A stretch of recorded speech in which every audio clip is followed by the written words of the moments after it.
Hey everyone, welcome to this episode of Transformed You. We're back with another season, and we're excited to be able to address the issues that face your life and your journey. We want to emphasize healing, freedom, transformation for your heart, for your journey. We want to talk about the areas that impact your relationships and your relationship world. So it's good to be back for this season. It's good to be back to talk with you, and we always have great conversations, and I pray that what we discuss here will be helpful for your life and for your journey. If you enjoy the episodes of Transformed You, take a moment to join our mailing list. Go to markdejesus.com. You can also support this show by going to the donate button. You could become a regular monthly supporter or a one-time donation. You can also take advantage of our latest book, The Heart Healing Journey, which I'm creating a lot of content, video content based on. You can get it in paperback, audio, and Kindle. We're going to get into the subject of healing from toxic relationships. A while back, we had put out to our mailing list, hey, here's some subjects that we want to talk about, we want to go over, and what sticks out to you, and shepherding the life of the heart, which we dealt with a lot of emotions and things like that. Well, I feel like everything we do really is about that. Right. Yeah. We had some great Q&As, which I thought went really well. And then the healing from toxic relationships was right there. And we're going to kind of talk through episode by episode in this season. We're going to do the best we can to kind of address some of the themes that everybody faces. Because if you want to live a healed and free life, if you want to have a healthy family, have healthy relationships, have a healthy life of the heart, you're going to have to know how to deal with toxic relationships. They're all around. Yeah, and I feel like, you know, it just keeps rising and rising, and there's a lot of toxic interactions that are going on. What we want to do is we want to equip you on a one-on-one level to recognize how to deal with these things in your life. So you can have a toxic relationship in a friendship, at work, at church, Home. at church. You could be married to someone who's toxic, right? And you have those toxic relatives that come over for visiting. So we're going to do our best to, over the large scale of this season, however many episodes we end up doing, to try to address this in a helpful way and give you some practical insight. So feel free to email us with questions. But let's start off with, what is a toxic person? So when I say toxic, it's kind of a catchphrase. There's certain catchphrases relationally, right? Right. And people say to me, Mark, this person was just really toxic. Well, what are they usually meaning by it? It might be different to them than different to you. What would be the definition for you? Where do you kind of go with it? Right, because I think a lot of don't you think there's varying degrees of the toxicity? It's like a spectrum, right? I think there is, because it's like you can have people that are toxic that just like they're a pig pen life. You know, they haven't really advanced in life, and there's just a lot of yuck around them. Then you can have someone that's like high level functioning in job, all kinds of things, but their personality is toxic to. Don't you feel like there's varying degrees of toxicity when you interact with people? One of the things though for me that I would say is a like warning is someone really makes me feel very exhausted when I'm around them. Yeah. That's a huge sign. It's a big sign. Yeah, and your energy and how they begin to steal your energy levels, how they begin to take from your, like you walk away from them drained. Right, and I didn't realize that for a really long time. I just thought, you know, and if you've tuned into our shows and listened to our previous podcasts, for my whole life, I was the problem. Now, listen, I'm not saying that I don't have problems, because I do, and I'm in process, and really that's what this podcast is out of, our own personal journey of how we've been working through the growth in our life and healing and all that stuff. But I took it's me that the reason this interaction is weird. It's me. If I can just get it right, then the interaction will go right. And it's like, no, something's wrong here. Yes, I have ish and I have stuff to work on, but wow, there's a lot of toxicity around me. Yeah. When I think of toxicity, I think about somebody whose emotional life, their unhealed wounds, their stuff is very contagious, and it wants to force its way into affecting my life, right? And affecting my thinking. And to me, that's it's viral in its effect. It has like it's a contagious kind of thing, and it either wants to kind of sludge me so that I also act that way, or it causes me to just lose my peace, get me out of sorts, not be able to like maintain who I am and be able to be solid in that. Right, because it takes you off course. I think that's the one thing you and I have recognized is when you are in a place that maybe you can't even like be conscious enough to or healthy enough to deal with it, which we'll kind of get to that. It like takes you off course and can spin you out into something that, not that it's not real, but can spin you into like thoughts and like all kinds of things that you don't need to be spinning in. It'll spin you into subjects and things you don't need to address. Like you don't need, you start questioning things. You start questioning your own sense of what's real and what's not. You start questioning, you start thinking about, well, maybe I need to work on this, maybe I need to work. And really you probably don't, but your interaction with them causes you to have to go into a lot of areas that you don't really need to. Right. I think that couple thoughts, they leave a negative imprint. They're emotionally exhausting. Right. They're also self-unaware to an extent. So they don't realize, when you're self-unaware, you don't realize how you influence other people, how you come across. And that's huge. That's emotional intelligence. It's understanding how you come across relationally, how you come across to others. And probably the biggest mark, and I think you said this, when you walk away from them, you have this like yuck drain kind of thing going on. Maybe they're just constantly negative. Maybe they're just constantly bitter. There's like a bitter negativity that comes through them. It's okay if you're struggling with that. That's one thing. It's another thing when you are just constantly regurgitating it with no fruitfulness, with no desire to move forward and be healthy. You're just kind of stewing in it.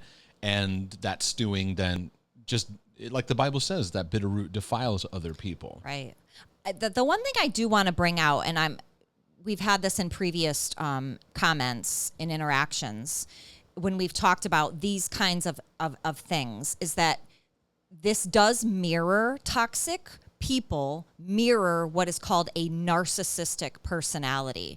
And there's very descript things that fall underneath interacting with narcissistic people.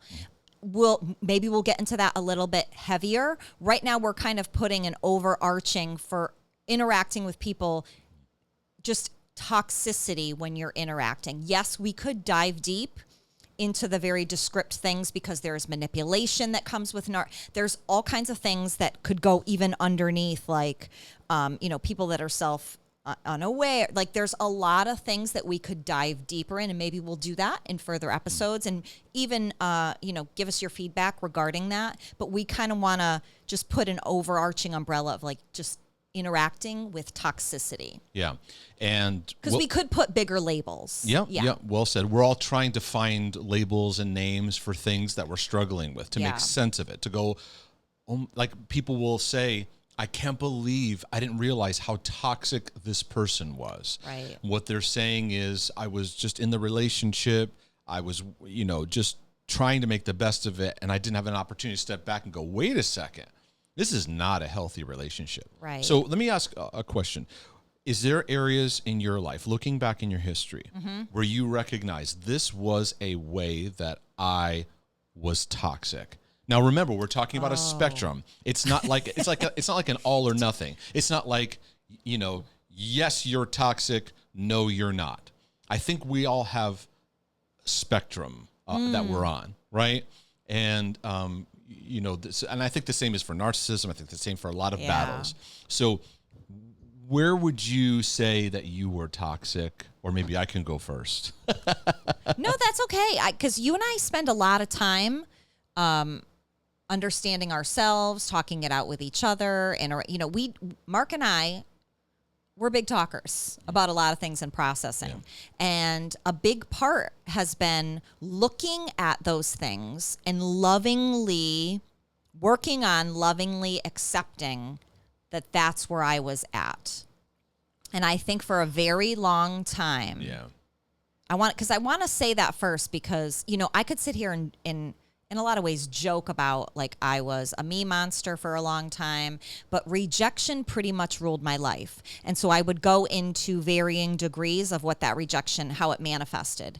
I would be the funny person to try to get a reaction or a validation. Well, if I could at least make them laugh, then I'll feel good about myself. Never really truly worked. Could I jump in real quick? Go ahead. Because I want to just state this because you're doing something that's really important. And it's taken me a long time to learn this process and really activate it. I'm asking you a question about your past, and you're first establishing, I've got to look at my past with loving acceptance. And what you did is very, very important because then you can assess things better. This is the problem, is that we instantly judge ourselves harshly, which then causes us to be very judgmental, harsh regarding others. And it doesn't give us room to go, hey, you know what, that person's, they've got issues they got to work through. I'm working through my own. You're establishing a great premise, which is when I look back at first of all, we're looking at our own toxicity that we infected others with, looking at it with compassion, because then I will see it more like how God sees it, and I will see others more through that lens. So I'll make better decisions. I'll see things from a better place. It's healthier because otherwise there's a lot of moments and times in my relational history where it's just like, it's very cringy. Like I just want to shower it off because I'm like, I cringe at that moment. And sometimes I need to stop cringing and avoiding those moments and just let love wash over that. Right, because the cringy moments make you want to do things you shouldn't do. Go back and talk to the person. Go make it right. I think if I was to look back too, because of my need to be validated and feel okay and make it come out okay, there was a lot of weird things that I would say, like off the cuff or sharp, where I didn't mean them. And I was being like sarcastic because I wasn't comfortable in my own skin. And I think there's a lot of you watching that can relate to that. You're like, oh my gosh, yes, I've said the weirdest, awkward, and people look at you and you're like, oh, I can't take that back. And then you're spun out for days laying in bed, replay. I think if I was to look back at my journey, I have a lot of those things where I just wanted, oh, maybe if I can just say this, like, or something stupid would fall out of my mouth. I was not comfortable in my own skin I'm still working on it. Okay. And so really awkward things would happen, or I would just like incessantly talk about myself because I wasn't equipped. I didn't know how to say to someone else, how are you? And really care because I was so wrapped up in my own junk. And I think that statement right there summarizes what creates a toxic interaction or a toxic relationship. I believe people could disagree with this. That's fine.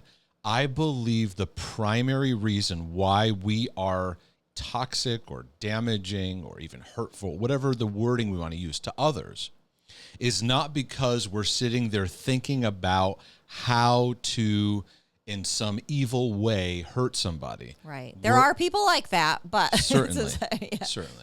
But the majority of it is I am in conflict, I am knotted up, I am lost in, I am self-protecting in something about myself that causes me, because when you're living healthy, you're flowing in love, you're receiving love from God, loving yourself, flowing out of that, and it's a free flow.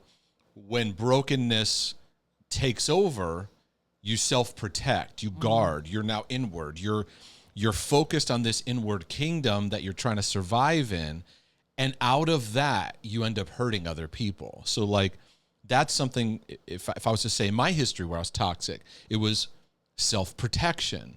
It was, somebody may attack me with an argument, and really they're not attacking me. they're coming out of pain from the last person or a last relationship, right? And they're putting it on me, but I'm taking it personally, and then I argue back. I got to defend myself, right? And then looking back, it was like I didn't need to jump into that argument. But that's all I knew at the time. I thought I needed to stand up. I thought I needed to defend myself. I thought I needed to explain it. And then what I would do is I would have this self-protection mechanism. Like, you're not going to hurt me anymore, right? So I got all these, like, I create these like harsh rules and laws internally. And I notice in my coaching work that that's a pattern, is that when we have toxic, painful, hurtful interactions, we can jump to the rules. And I'm going to flesh this out and tell me if it makes sense. But it's like we kind of go like, that was hurtful. We have anxiety, or we have just pain, or we're obsessing over it. And we kind of jump to the rules. Like, what should I do? Should I cut them off? Should I cut them off? Should I never see them again? Let me write a letter to them and tell them I'm never going to see. We get kind of black and white because we want to jump to the rules. And what God wants to do is he wants to focus more on the heart of the matter. He's not saying, I want you to tolerate abuse or stay around abusive, toxic people. Right, we have to make that very clear. Right. Yeah, because sometimes people will say, what do I do? What do I do? And I go, well, let's take a step back for a second and let's talk about what it means to forgive, or to love, or to have compassion over the situation. And they will get very scared because they'll go, wait a second. They kind of take the next step and go, if I'm compassionate, then you're going to tell me I need to go back and be with this person. And so I need to get the rule fixed. What's the rule of how I should deal with this person? Right. And it's like, life isn't that black and white. No, but I would say this too. Does that make sense? Absolutely. But I think too, a major thing that I think we could probably spend a whole episode on is where Christians take grace as an excuse to do nothing because they don't know what to do. Oh, or just having grace. Or to take grace and abuse. love. Or take grace and love to just kind of wash over, and nothing's dealt Correct. with. So you totally go ahead. And it can get no, it's okay, because I think it gets very convoluted in the details. And we have to start, I think, with dealing and healing ourselves to then make proper decisions when it comes to those that we are interacting with.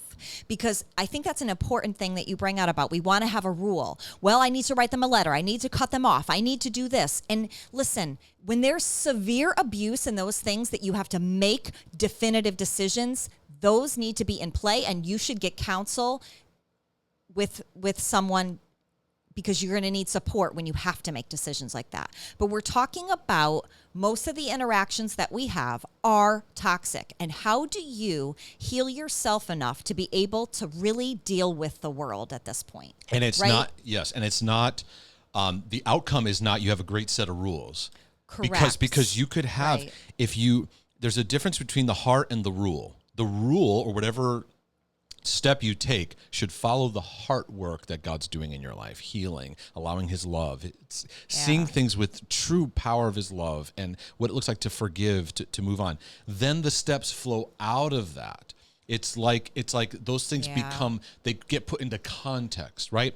But if we focus on the rule, focus on the argument, focus on whatever issue is in your relationship, and that's the only thing we focus on, we lose the heart of the matter.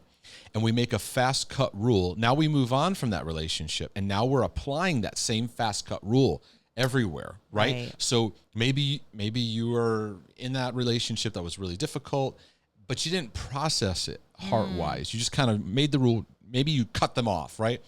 And then you'll start noticing, you'll start cutting people off quick. As soon as they anywhere near, it shows heart work hasn't been done. We never tell people to tolerate abuse. We never tell people that you should just stay in these narcissistic, toxic relationships.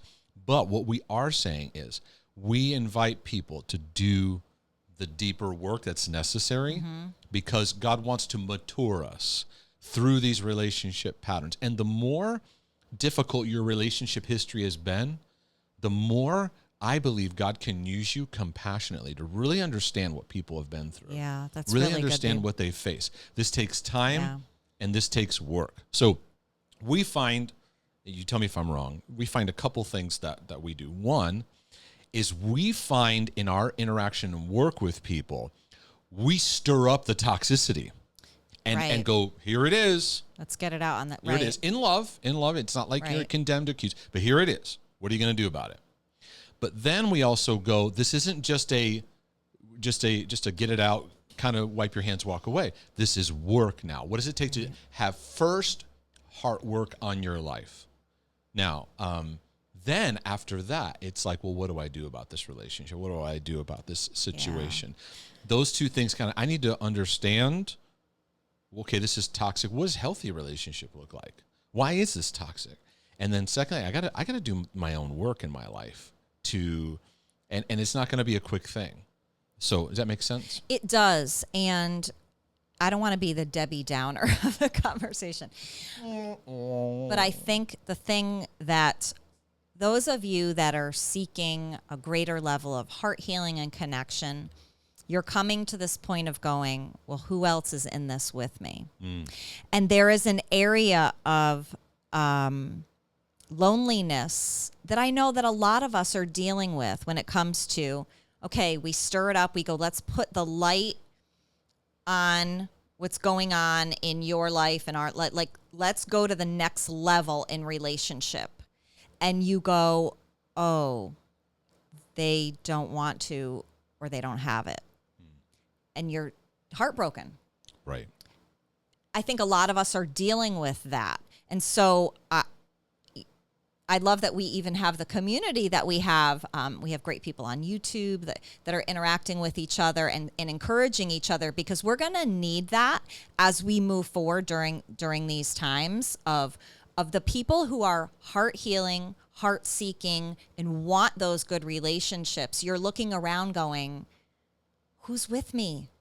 Who's with me? And it's a sobering thing, but yet it is, I don't want to use the word exciting. It's, what's the word I want to, there is a part that as you're growing, I don't want to say excitement, but there's a maturity and a settledness and a peace that comes when you just at least can have that in yourself. Yep. Did I just ramble on, or do you understand my point? No, and even if you did ramble on, it's great. Thank you. That's why he loves me. Well, I think that, do you know what I mean? Because I don't want to bring the doom and gloom of like, you're going to be alone, but we all need a reality check of sobriety. You know, it's like we think that if I leave this toxic relationship, I'm going to enter into this beautiful world where all these amazing people are going to come to me. And the reality is, when you leave a toxic relationship, you might have a valley of loneliness for a while. Yeah. And that loneliness is something we're always avoiding. We're always avoiding it, right? You get out of a toxic thing and you just jump into the next one. You leave a toxic church, you jump into the next one. You leave a toxic marriage, you jump into the next relationship. You leave it, and you need that valley. We don't teach people the valley's a great time. That's a time for you to heal. And if you just jump into the next thing, that toxicity is now going to fester. So just let yourself go through what you need to go through and realize that it's going to take time. Yeah, that's good. Thank you for adding that on. We'll get into that maybe in next episode Absolutely. or in future ones. Like kind of the what do you do when you're in a toxic relationship? Maybe in this one we'll kind of hammer out the characteristics that we find of someone who's toxic, meaning that their brokenness, their unaddressed sin issues, we have a lot of, labels we can put on it. Their strongholds, their whatever. Right. Have a negative, contagious effect on you, where either it wants agreement in your own life or it just kind of spins you out into things that make it very challenging. Yeah. I would say, number one, you mentioned the term narcissistic. We'll definitely probably get into that. Yeah. One of the top videos I did on YouTube that has the most traffic is signs of a relationally unsafe person. And it got a lot of feedback. People really, so this safe issue is really important, because a toxic person is just unsafe. You can tell when you try to interact vulnerably, the reaction and ways you get back are they will give you like a quick Christianese fix answer. They don't gear towards empathy and understanding and respecting. Oh, this person's sharing. They don't share their own battle with it. they come across as though, man, I don't really have that struggle. That at times, like I've said before, when that happens to me, it's like you just want to Like, I'm out. flip the table. Okay, you're right. And it's basically around the area of vulnerability. You just can't go there with them. Yeah. And you can't go there. The more toxic they are, the less you can be vulnerable about, the less you can have just heart-to-heart conversations about things. Because the only way you can have heart-to-heart is just, this is something I'm struggling with. And they're not quick to fix you, judge you, assess you, evaluate you. It's, I've got my own too. I understand. Tell me more about that. They're listening. Right. They're hearing you. They're learning from your journey, and they're also sharing their own. And unfortunately, people say, well, I want safe people. It's a rare breed. It is. It's a rare breed. But you got to be willing to work on yourself and let the process happen, because when you do find someone who can be safe to any extent, it's a jewel. It's a great thing. It's precious. Right. So that's one. What are some of the things that come out that you see? Okay, this person's toxic, and Well, I may have to make some decisions. Well, I think you and I talk about this a lot in just interactions that we've had, is when people just have a real lack of humility. Right. Because humility is the currency for relationship in the sense of God even himself says that if you want to battle the enemy, humble yourself under my hand. Yeah. In Proverbs, he even says that God hates a proud look. Like, well, wait a second. Right. Just a look of pride? He Right. hates. So It's very sobering. So it tells us something about what God wants to develop in us, what he's seeking to work in our lives. That no matter what you're going through, if you'll humble yourself under him, which shows in how you do relationships. Humility is not just something with you and God. Humility is reflected in how you do interactions. And the reason pride is toxic is now this person is disconnected from dealing with their own issues. Correct. So now they're, whatever it is, it could be control issues, anger, it could be bitterness, it could be their own broken patterns from the past, is now infecting everyone around them, but they are blinded to it. They're walled up to it. There's a stubbornness. The Bible goes on and on about the problem with this. And I think that this is problematic in our men, big time, right. because if men Right. recognize their broken patterns, they see themselves as failures. So I can't look at it, can't see it, can't process it. And really, the home is needing not only a strong man, but one who is willing to let his heart be soft and vulnerable.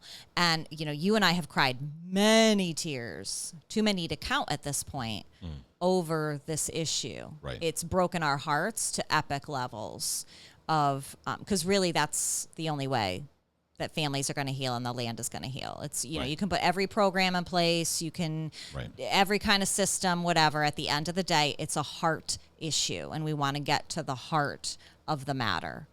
And we need to, in a lot of ways, just, like you just said, when you have pride and a lack of humility, you are infecting everyone around you. And there's a real sobriety to looking at that and going, oh my gosh, I'm breaking my wife's heart constantly. My kids, I'm affecting my kids. Right. That's true humility. Yeah, it really is. And I find relationally, when you truly humble yourself, I find it opens God's ways up to work on your behalf. I'm not meaning that, okay, if you humble yourself, God's going to change that other person.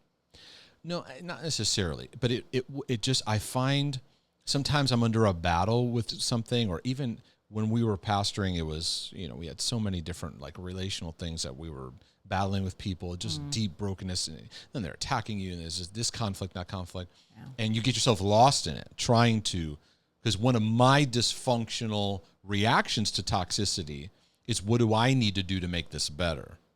And it's people-pleasing, codependency, neediness, OCD, it's all just wrapped into one.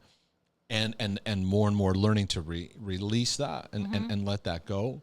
Right. But realizing sometimes when I was brought to the end of myself, I would just go, God, I don't know what to do. And I give the situation to you. I humble myself under your hand. And if there's something I need to do, show me. But I'm beat up over this, and I give this over to you. And I found that then God was almost like, all right, now we can do some stuff here, because now I can work on your heart. And it's not about what you got to do to fix this. Because many times there was nothing to fix. It was more about me just taking my peace in God. So this leads me to another thought. Yeah. I find where I see in toxicity, this manifests a lot on social media and those places as well too. It rises up a lot in the common culture of arguing, is losing reasonability. Now, the ability, God says in Isaiah, in our sinfulness, he speaks to him and says, "Come now, let us reason together. Though your sins are as scarlet, they will be white as snow." So God is speaking to us over our sin. He's not dismissing it. He's not saying it's not there. It's right there. But he says, I'm creating an invitation for us to reason together. When interactions become toxic, when we lose the ability, heart to reason with each other. I'm not talking about just intellectual reasoning. Here's my facts, here's your facts, or whatever. It's you're a person who matters, and I want to hear you out, and I want to have interaction we have reasonable discussion. We lose that in a lot of settings. And I'm not interested in having, like if I disagree with someone or we have a different perspective, I'm not interested in having the discussion of it on social media or in those platforms. Right. I want to have a reasonable, heart to heart conversation, and we lost that. Do not let social media be the driving force of how you do relationships. I really feel to heal toxicity, we need to get back to just cultivate, look at the relationships around you and go, how can I grow and how I'm dealing with them. And actually getting off of social media will help the interactions with people you're struggling with, because social media is epic level hypocrisy. I don't know one human being who's real life, which not everyone needs to know your nitty gritty. Oh, right. But not only is it not real life, it's absolute fabrication, and you only see the absolute created world of what they want you to see. It is the most unhealthy, sick. I have been off it for a while now, and I can't even begin to tell you, because it's actually helped me in how I process the people that are in my life. When I am not looking, going, I cannot believe they posted this, and it making me angry. When I don't need to get angry, I don't need to see that. I shouldn't know that, and I don't need to see that. And deep down inside you go, that's not you. That doesn't represent the you that I know. Correct. It's like you're a bad representation of yourself in this. Like, these are lies, and we're hiding behind a lot of these things to feel better. We could go into the psychology of social media. We don't need to. There's plenty of videos about that. Yeah. In your healing journey, I highly recommend getting off of social media. Yeah, especially if you want to detox negativity, especially if you feel a lot of anxiety. You're in a season now where you feel your anxiety is worse than before. Step number 1, back off social media, and step number 2 is back off the news. Get and see what happens. Do it for a month. People say, "Well, how am I going to stay in touch with the world?" You're not. You're in touch with what a outlet wants you to focus on. Right. So anyway, just do those 2 things and see what happens to how you see people, and get back. I think fundamentally we need to get back to, how can I cultivate face-to-face, voice-to-voice interactions with the people that are important to me, the people that God's put in my life, the people I have influence over. How can I cultivate that in meaningful ways? Now, the toxic people, we'll get more and more into that. But we want to always direct you towards working on yourself and creating a environment where you're recognizing things that God can mature and heal in your own life. Right. So with that said, is there anything else that we need to share that describes toxicity or helps people. I think in this first episode, we'll kind of just, okay, here's some toxic patterns. We talked about unsafe. They're not vulnerable. They're not even aware of their own brokenness. Correct. They're unreasonable. They lack humility. Sometimes it's just, how do you feel when you leave their presence? Right. Do you feel yucky? Do you feel violent rage? Do you have dreams of screaming at them and going back and having fights? These are things you need to look at. And maybe like what you brought out, someone's primary interaction is on social media. Yeah. And it's a fabricated world, like you said. And they need to maybe go, I need to just get off of it, take a break from it. I know some people, have business and the things they do, and I'm fine, whatever. It's not this black and white thing, but think about it. Think about its effect on you. Think about social media and the news outlets, the effect it's having on you, because the goal is to get a bitter root inside of you. Yeah. That's the goal. It doesn't matter the subject. The goal is the book of Hebrews, where it says, to look out for this root of bitterness, by which many will be defiled. It's a contagious root system that wants to get other people on the team, that no matter what the argument outcome or the topic, people are left in a more bitter, more angry state. And the enemy, no matter what the discussion is, he goes, yeah, I've got him. Right. And so what we want to do is encourage you to take that step back and go, it's time to sober up and realize there's a war going on over the life of your heart, and it manifests the most in your relational interactions. So God, sober me, sober my heart, and ask yourself, what would be a healthy decision for your heart to get detoxed of things that keep hooking onto you? So you can see Absolutely. the way God sees things. Absolutely. Did we solve everybody's problems today? I think we did. We're glad to be back. We're glad to be back. Give us your comments. If this episode, be nice. This episode, be nice. Don't be toxic. Yeah. If this episode's blessed you, go to markdejesus.com, click on the donate button. Take advantage of some of our book material, which will definitely help you in many different ways. The Heart Healing Journey is out. It's a great resource. You mentioned rejection and how you did relationships out of a rejection route. If you want to transform your relationship patterns, highly recommend exposing the rejection mindset. And I've learned that I love people more effectively when I learn to love them from the love I've received from God and seeing myself out of that love. So certainly can take advantage of that. We live in some stressful times, and many people have been getting a copy of I Will Not Fear. It's a great 28-day resource to address stress, worry, all kinds of anxiety, panic attack, just overall fear issues that you can get some insight and you don't have to walk that alone and just live in a sentence of just darkness. You can walk free. You can walk healed. So we pray it's been a blessing to your life. Send us your questions. We look forward to seeing you in future episodes. You know it. Take care, everybody.